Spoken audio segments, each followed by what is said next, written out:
So, welcome back, everybody. If you're new around here, this is a night shift. We are a group of dedicated individuals who do the hard work of investing while the rest of the world sleeps at nighttime, however else you want to say it. So, I got home, had a bunch of energy after work. I think it might have been the Celsius that I drank. And I really wanted to get stuff done. So I looked at my to-do list, and none of it looked fun or like I could just sit there and do it. So instead of trying to tackle one of the 5 videos that I had planned or working on the sheets that I desperately need to get to, I'm just gonna kind of throw all of it at you guys. So today is January 14th, 2026, and again, welcome back to the night shift. So, 2026 is already an extremely exciting year for the market. We are a whole 13 days in, however you want to try and calculate that. And I have news for like every one of my stocks. Today specifically, market closed. S&P was down about 0.5%. QQQ was down about 1%. But, oops. Hey guys, click the right button. Night Shift portfolio is actually eking out new all-time highs. We closed today at $37,900.75. Absolutely nuts that a year ago this portfolio was at $8,259. I actually never thought in my life that would be possible, that I would ever have this much amount of money in one account at one time, but also that it could change this much over the span of just a year. So today I'm going to kind of walk you through all of the nitty-gritty details. What does working the night shift actually mean? What do we do on the off time? How do we're gonna go over that stuff. But first, I don't know if you guys saw my little slide here. I love I just absolutely love the instructions. I think you should follow the like, comment, and subscribe. Yeah? Okay. Moving on. So, like I said, today is January 14th, 2026. I'm going to kind of go over all of the news that happened this week, like within the last 7 days. All of this happened. Anyway, so starting off, Google, my second largest position. As you can see here, Google, second largest, 26%. What happened with Google? Well, let me tell you. So Apple officially made a deal with them. So Gemini will be powering Siri. This does 2 things. One, it provides a great source of revenue for Google. It just proves that their AI dominance is thoroughly intact, and it kind of fixes Apple's lack or serious laggard. They're lagging. They're not keeping up with the AI race. So yeah, they're just gonna borrow off of Google, and it's a great idea. Works for me. I love it. The other deal that happened was Walmart officially made a deal with Gemini. Gemini is going to be hosting Walmart Plus basically as its base transaction in the app, like source, if that makes any sense. Basically, what they're going to do is, let's say you talk to Gemini and you're like, hey, I'm going camping. What do I need? Or what should I buy? Or where can I get these items? By default, Gemini will pull from Walmart and will list all of those, their items, whatever. And Google will get paid if users actually fulfill the order through that link. So it's just another revenue stream for Google. It also is really, really pushing Walmart to be a major competitor with Amazon. little bit more on that later, but Walmart is actually starting to look really exciting. I just think that right now is not the time. Next up, SoFi, 8K. The demand for SoFi shares is high enough that big banks were willing to buy every last share available for the public offering. They bought a total, after all of the contracts were fulfilled, of 57,754,660 shares. All of those will be sold at a price of, or have been sold at a price of $27.50, putting where the stock is today at hold on, let's find it, at a $26.51, about $1 deal. It's looking pretty tasty. Basically, SoFi is going to have a very solid floor support. I'm very seriously looking into finding ways to add to that position while I can, while it's still suppressed. I really actually do like this price level. Alright, what else happened this week? AMD, an article was put out saying that server CPUs were sold out for 2026, and the Instinct 455 series that will be released in the second half of 2026 are starting to ramp up in demand.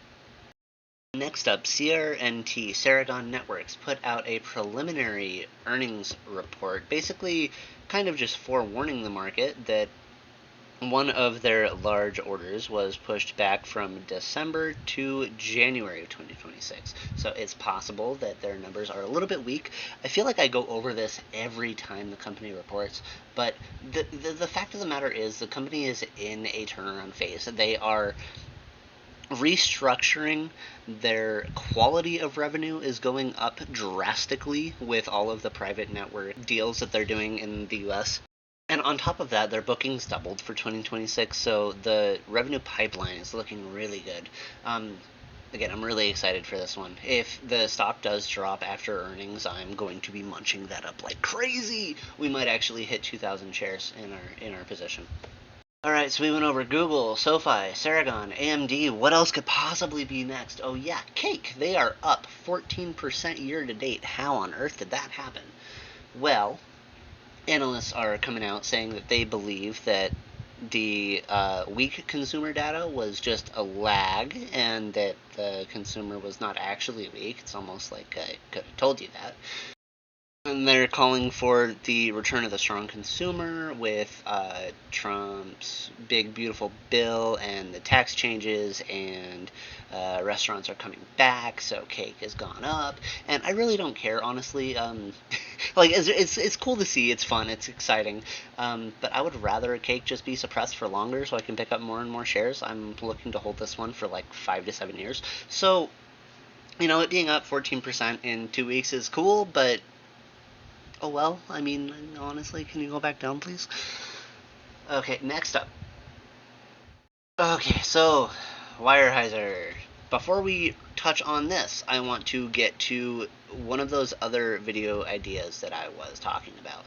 So, at the beginning of January, in my stocks to buy, in the beginning of December, in my stocks to buy for December, before January, before 2026, I called Salesforce, CRM, a screaming buy. I was so excited. So when I had put that out, and when I had done all the research, it was all like a day before they had reported earnings. I was heavily anticipating more extremely strong numbers, given the numbers that we had seen the 2 quarters prior to that one. Yeah. The 6 months, 2 quarters. I was, looking at it and just thinking, like, how on earth are people missing this? This is crazy. But somebody in Joseph Carlson's Discord, after I had posted the link to my research document, had brought up that one of my points was already out of date and it needed to be reviewed. Naturally, I got kind of defensive, but decided as a reasonable human being I should look into what he was saying intellectually instead of getting my feelings involved. And after doing so, I realized that, yeah, no, he was totally right. So the one of the biggest things driving my decision to buy a Salesforce was the absolutely like astronomical jump in their ARR, annual recurring revenue, for the 2 quarters prior, and again also this most recent quarter. I had interpreted that to be just a drastic uptick in usage because it was stated that they were following a usage-based fee schedule. The point that the user had brought to my attention was that they had actually gone back to a seat-based model for pricing, which isn't a problem. Let me be clear. There is still a very good chance that Salesforce does well. Like, I almost guaranteed they will do well, like the next year, maybe 2 years. But fundamentally, this uh, the way this change interacts with the numbers pulls a lot of that revenue that they would have gotten later from the usage-based model forward, so they're getting it now. So that's why it went from that's why suddenly they're like, oh, we have 100% increase. That's also why anyway, the whole point I'm bringing this up is actually I sold out of my Salesforce position. The reason I did that is, again, my thesis was based on the fact that their annual recurring revenue was showing that their usage was increasing so much,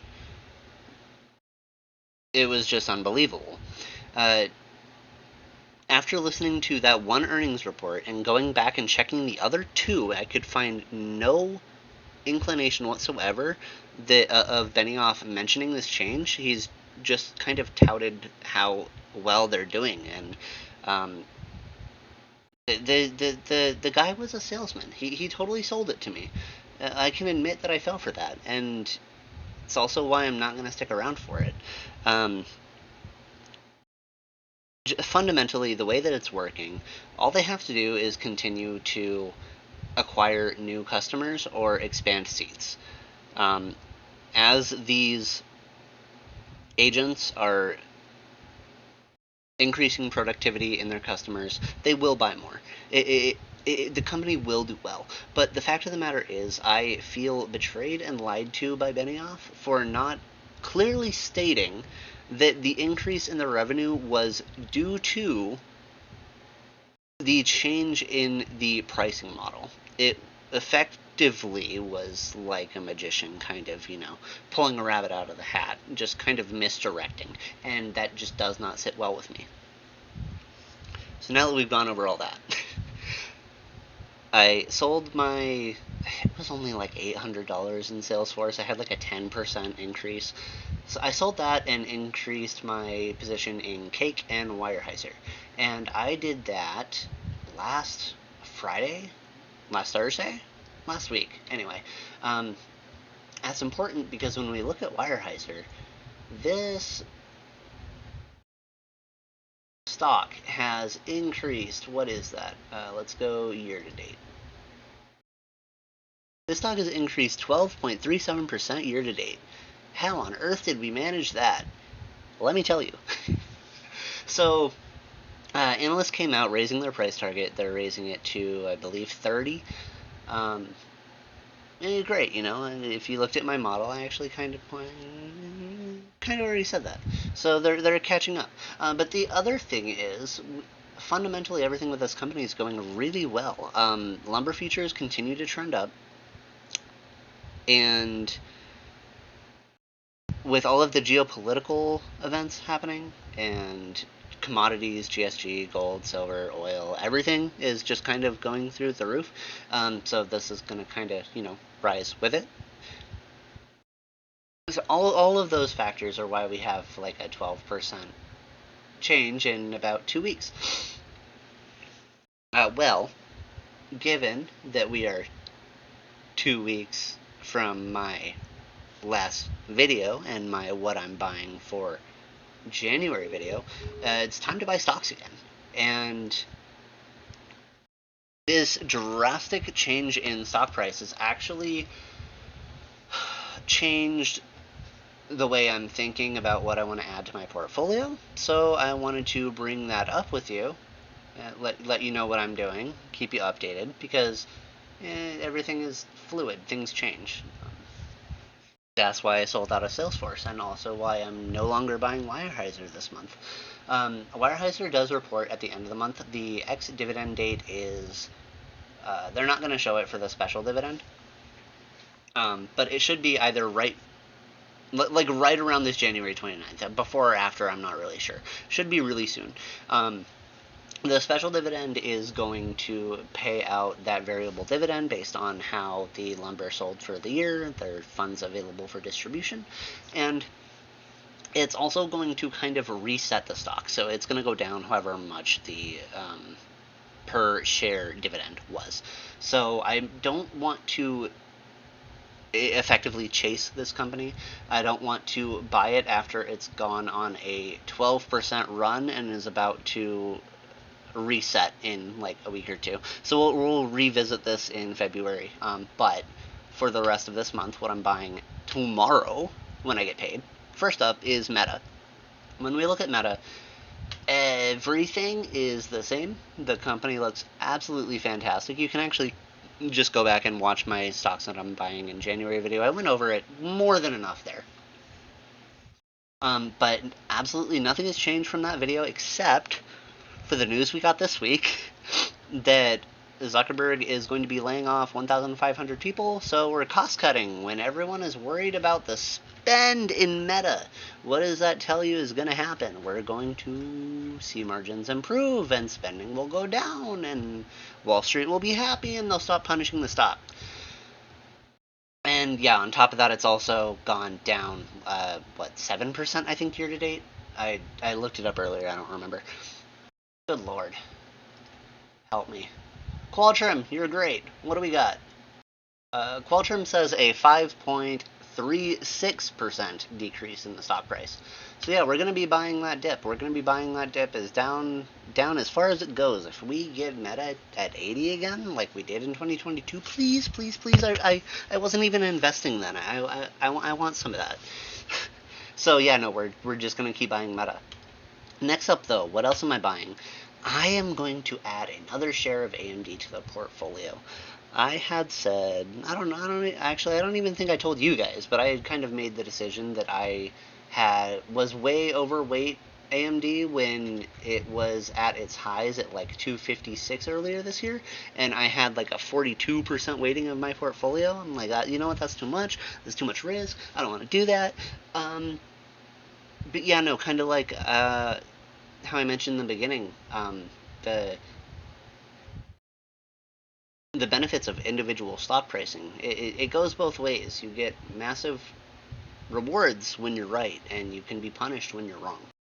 Yeah, so we're going to buy our one share of AMD and put the rest of that 435.65 into Meta to increase our position.